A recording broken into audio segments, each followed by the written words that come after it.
Durante la historia de los Juegos Olímpicos han ocurrido algunas situaciones de gloria, pero también de dolor y hasta catastróficas. Así que en este video les hablaré acerca del iceberg de los Juegos Olímpicos. Desde la punta del iceberg están los datos más conocidos y normales, pero mientras vamos bajando, se torna un poco más desconocido y hasta turbio. Antes de comenzar, les agradezco a todos por su apoyo, ya que llegué a 1000 suscriptores y estoy muy feliz. Sin nada más que decir, comencemos con el nivel 1.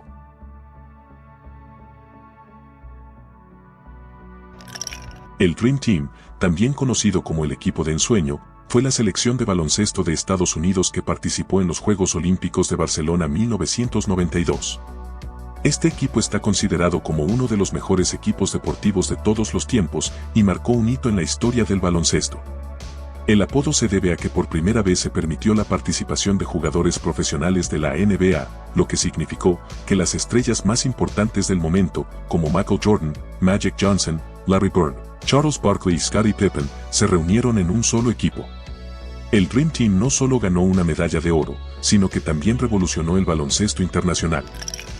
La piscina verde hace referencia a que en los Juegos Olímpicos de Río 2016, el agua de la piscina de salto se volvió de un color verde brillante, lo que provocó la suspensión de las competiciones de saltos.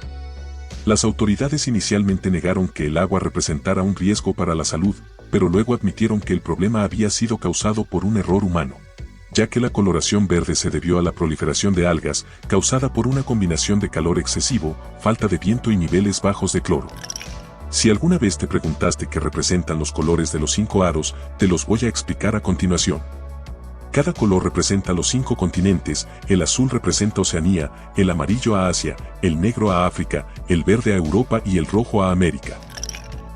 En los Juegos Olímpicos de Berlín 1936 ocurrió uno de los episodios más injustos en la historia del fútbol olímpico.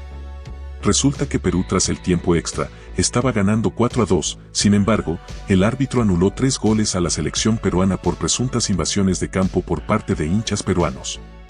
Al final, el partido se anuló y se ordenó que se jugara de nuevo a puerta cerrada. Eso no le causó gracia a la delegación peruana y se retiró de los Juegos en señal de protesta. La razón exacta por la cual se anuló el partido sigue siendo un misterio, aunque algunos apuntan que se tomó la decisión para apaciguar al régimen NZ, que no estaba contento con la derrota de Austria. En los Juegos Olímpicos de Londres 2012, después de ganar su medalla de oro, Usain Bolt publicó una foto que circuló en las redes sociales que aparece con varias jugadoras suecas de balonmano a que las había invitado a su habitación. Poco después dijo que no pasó nada de nada. A pesar de esto, hubo gente que sospechaba que el jamaiquino había tenido encuentros íntimos con las suecas, pero solo son rumores. Seguimos bajando hacia el nivel 2. En los Juegos Olímpicos de Sydney en el año 2000, el atleta ecuatoguineano llamado Arek Musambani entró en la historia del deporte, ya que compitió solo, llegó último y se convirtió en el peor nadador de la historia de los Juegos Olímpicos. Arek tardó 1 minuto y 52 segundos, registrando el peor tiempo en la historia de la disciplina. El representante de Guinea Ecuatorial apenas sabía nadar y según reconoció tiempo después, solo llevaba un par de meses practicando antes de presentarse a la cita de los 5 anillos. En los Juegos Olímpicos de Montreal 1976, Nadia Comaneci, una gimnasta rumana de 14 años, fue la primera atleta olímpica en recibir una puntuación perfecta. En ese tiempo, los tableros de puntuación ni siquiera estaban diseñados para dar un 10, así que en todos los tableros mostraban un 1.0. Hecho que produjo confusión entre los espectadores que no sabían lo que había pasado. Los jueces dialogaron entre sí porque era imposible tener un 10 como calificación. Minutos después, los jueces informaron que ese 1.0 en realidad era un 10 para Nadia. Al instante, todos los espectadores presentes celebraron ávidamente la primera calificación perfecta en la historia de la gimnasia. La famosa cadena de comida rápida McDonald's se vio afectada gravemente tras los Juegos Olímpicos de 1984. Debido a que en los anteriores Juegos Olímpicos celebrados en Moscú, las tensiones entre la Unión Soviética y Estados Unidos iban en aumento hasta llegar al mundo del deporte. Asimismo, el presidente de Estados Unidos, Jimmy Carter, declaró que sus atletas no participarían en las Olimpiadas de Moscú. Esto claramente afectó a la Unión Soviética como país anfitrión, por lo que 4 años más tarde, cuando llegó el turno a Estados Unidos de recibir las Olimpiadas, le aplicaron la misma jugada. Así que en 1984, los soviéticos junto con sus aliados anuncian que no asistirán al evento deportivo. McDonald's antes de los Juegos crearon una campaña a la que llamaron Si Estados Unidos gana, tú ganas. Es decir, si un atleta estadounidense ganaba una medalla de oro, el cliente ganaría una Big Mac, si era de plata ganaba papas fritas y si salía bronce, se llevaba una Coca-Cola. Todo iba bien, hasta que los soviéticos anunciaron su retirada de los Juegos y sus aliados también. Decisión catastrófica, ya que los países comunistas les llevaba una gran ventaja a los estadounidenses y sin ellos en el camino, tenía más accesible la gloria. Entonces, la mitad de los productos se fueron gratis y las ganancias cayeron en picada.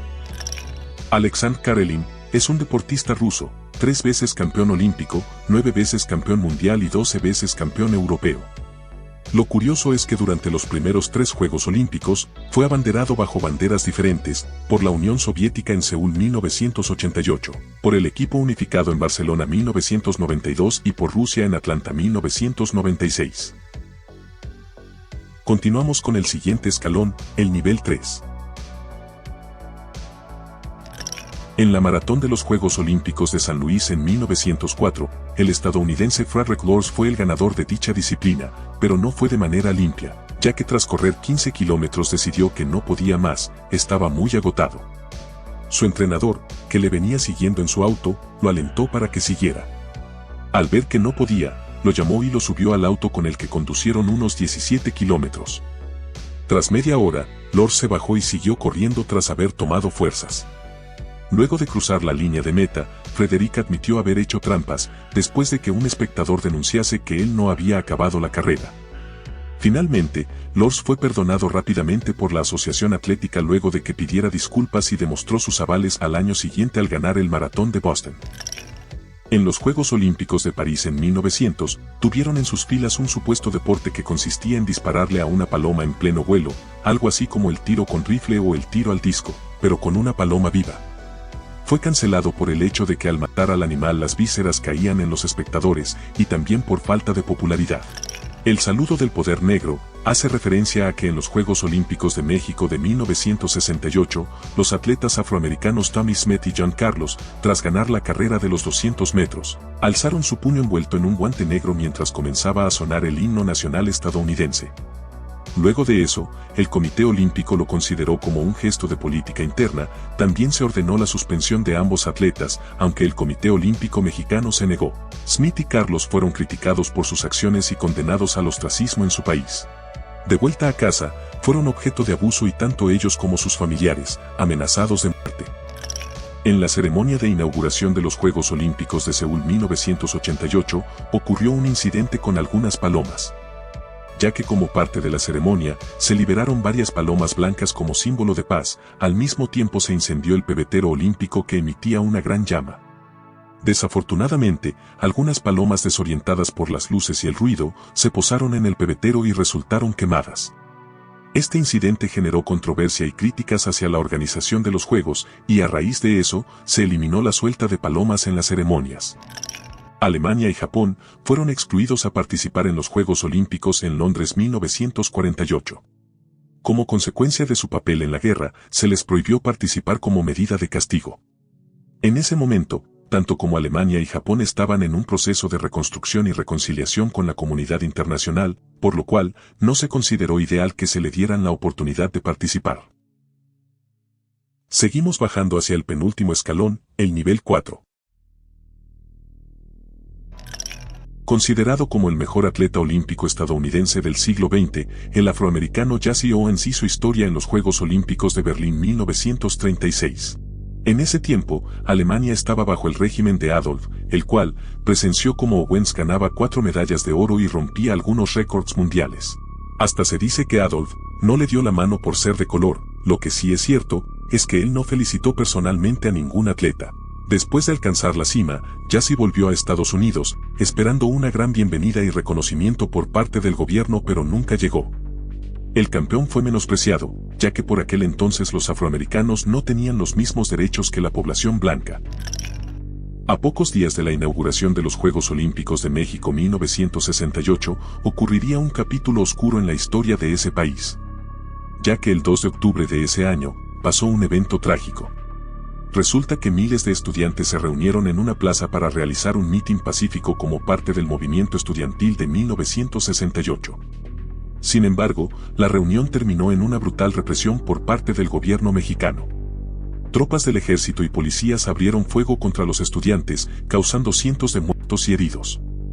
Se estima que el número de víctimas varía, pero se comenta que entre 300 a 400 personas asesinadas. En los Juegos Olímpicos de Río 2016, antes de dicho evento, hubo una especie de limpieza en las calles, ya que las autoridades brasileñas implementaron un plan de seguridad con el objetivo de garantizar el orden público durante los Juegos. Asimismo, se procedió con la reubicación temporal de personas sin hogar. Eso generó controversia, ya que las operaciones policiales afectaban principalmente a personas pobres, afrodescendientes y residentes de favelas. Se especula que también hubo una desaparición de personas y también de animales callejeros, para que no den una mala imagen al país. El caso de Richard Jewell hace referencia a una historia real que retrata la injusticia y la búsqueda de la verdad. Resulta que Richard era un guardia de seguridad que descubrió una mochila con explosivos durante los Juegos Olímpicos de Atlanta 1996. Richard alertó a las autoridades y ayudó a evacuar el área antes de que la bomba explotara. Pero, a pesar de su heroísmo, Richard se convirtió erróneamente en el principal sospechoso. Los medios de comunicación lo describieron como la persona sospechosa y la policía lo interrogó durante horas. Richard nunca fue acusado formalmente, pero su reputación quedó en ruinas. Finalmente, tras una larga investigación de 2 años, las autoridades no encontraron pruebas que vincularan a Richard en el atentado. En el 2003 fue identificado y arrestado al verdadero culpable, Eric Rudolph.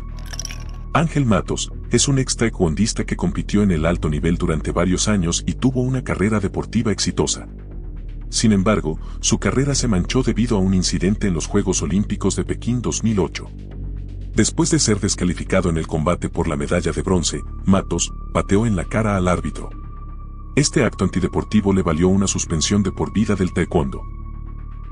Último escalón del iceberg, nivel 5. Elena Muquina era una gimnasta con un gran potencial, que desde muy joven fue sobreexplotada con entrenamientos fuertes para lograr la cima. Durante un entrenamiento, Elena se rompió una pierna a pocos meses de los Juegos Olímpicos celebrado en Moscú. Los entrenadores y médicos del equipo soviético tenían presión para que Elena se recuperara y estuviera lista para los Juegos. En contra de sus deseos, los médicos le quitaron prematuramente el yeso y Elena volvió a entrenar. A 2 semanas de los Juegos, Elena estaba practicando una maniobra peligrosa conocida como el salto Thomas. Ella tenía miedo y no quería hacerlo, en especial por su lesión sin sanar. Asimismo, hizo un giro inferior al salto y estrelló contra su mentón y se rompió la columna vertebral y quedó tetrapléjica con solo 20 años. Después de la lesión, la Federación Soviética de Gimnasia guardó silencio sobre los eventos que rodearon la lesión de Elena. Pero poco a poco la información surgió lentamente. Nacido en Dinamarca, Nat Jansen era miembro del equipo olímpico danés que participó en la prueba de ciclismo en los Juegos de Roma en 1960. Jensen comenzó la prueba de contrarreloj por equipos. Cabe destacar que ese día había mucho calor, aproximadamente 40 grados centígrados. Uno de los 4 miembros del equipo se retiró con una insolación. Posteriormente, Jensen le dijo a sus compañeros que no se encontraba bien. El ciclista estaba muy mareado y sus compañeros tuvieron que sujetarle. Posteriormente, le echaron agua y pareció recuperarse, pero cuando lo soltaron, se desplomó y en la caída, se fracturó el cráneo. Jensen no volvió a recuperar el conocimiento y falleció horas después. Tras la autopsia se determinó que Jensen había fallecido por un golpe de calor y no se hallaron drogas en su organismo, aunque el informe completo nunca se hizo público. Años después, uno de los médicos confesó que habían hallado anfetaminas, entre otras sustancias. La muerte de Jensen supuso un antes y un después, porque a partir de ahí, se incluyeron por primera vez tests antidoping. También conocido como el atentado de Múnich, fue un evento terrorista que ocurrió durante los Juegos Olímpicos de Múnich en 1972. El día 5 de septiembre de 1972, 8 miembros del grupo terrorista palestino llamado Septiembre Negro, irrumpieron en la Villa Olímpica y tomaron como rehenes a 11 miembros del equipo olímpico israelí. Los terroristas exigían la liberación de 232 prisioneros palestinos recluidos en Israel. Tras un tenso día de negociaciones, las autoridades alemanas intentaron un rescate fallido por la noche. En el caos que siguió, 9 de los rehenes israelíes fueron asesinados asesinados, junto con 5 de los terroristas y un policía alemán. La masacre de Múnich se considera un punto de inflexión en la historia del terrorismo y la seguridad olímpica. El caso de Larry Nassar hace referencia a que protagonizó uno de los escándalos de abuso sexual más impactantes en la historia del deporte. Resulta que Larry fue un médico osteópata estadounidense que trabajó como médico del equipo nacional de Estados Unidos durante 20 años. Asimismo, bajo esta fachada, Larry abusó sexualmente de cientos de gimnastas, principalmente niñas y jóvenes mujeres. Este monstruo utilizaba su posición de poder y confianza para abusar, bajo la apariencia de realizar tratamientos médicos. Además, las manipulaba psicológicamente a las gimnastas, haciéndolas sentir culpables por el abuso. Larry Nassar fue acusado de abusar de por lo menos 260 niñas y jóvenes mujeres. En julio de 2017, fue sentenciado a 60 años de prisión federal por posesión de pornografía infantil. Luego al año siguiente se declaró culpable de 10 cargos por agresión sexual y prácticamente pasará lo que le queda de su miserable vida en prisión. Y bien, de momento ha sido todo por hoy, agradezco mucho que hayas visto el video. Si te gustó, no olvides suscribirte y darle me gusta para que me ayudes a crecer. Nos vemos hasta la próxima, felinos.